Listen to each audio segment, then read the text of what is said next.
Jean, thank you so much for joining us here at SuperReturn International.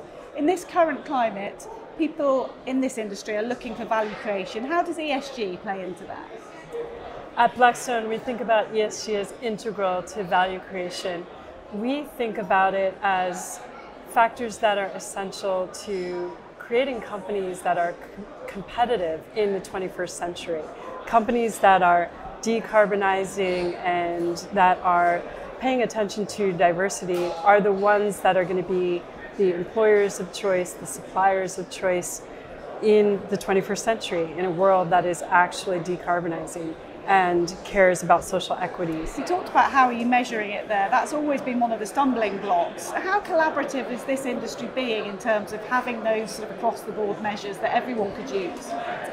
So I think that having across-the-board measures is something that comes to us from the public markets, and it feels like what we should be moving towards, but it is not necessarily appropriate for the private markets. And what I mean by that is that in the public markets we have lots of similar types of companies. We can do benchmarks, we create indices and different types of products at scale, and we need comparable data. We need to price and manage risk in the public markets. In the private markets, we're building companies. Companies are different. And presumably you need key expertise in your teams to be able to do that too. You talked about diversity, you need lots of good talent, and that's actually quite a hot topic here this week. How do you attract and retain that talent?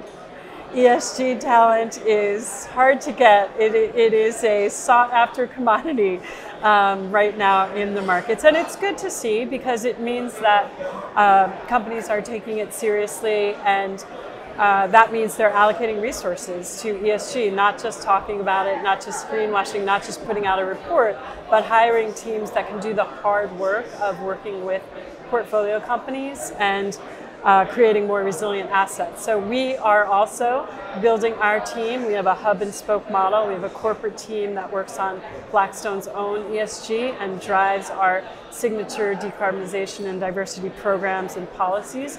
And then we have embedded resources deep within each asset class. So real estate, infrastructure, credit, private equity, and our alternatives business all have embedded ESG resources that run alongside those deal teams, do the diligence, do the 100-day plans, work long-term with our portfolio companies, prepare them for exit, and know those sectors and know those companies deeply.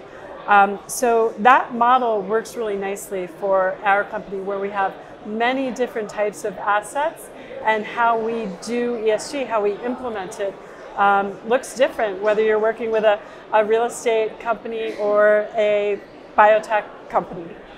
If somebody was to take away a message from hearing you speak on stage or talking to you, having a conversation with you here in Berlin this week, what do you hope they take away from a conversation with you?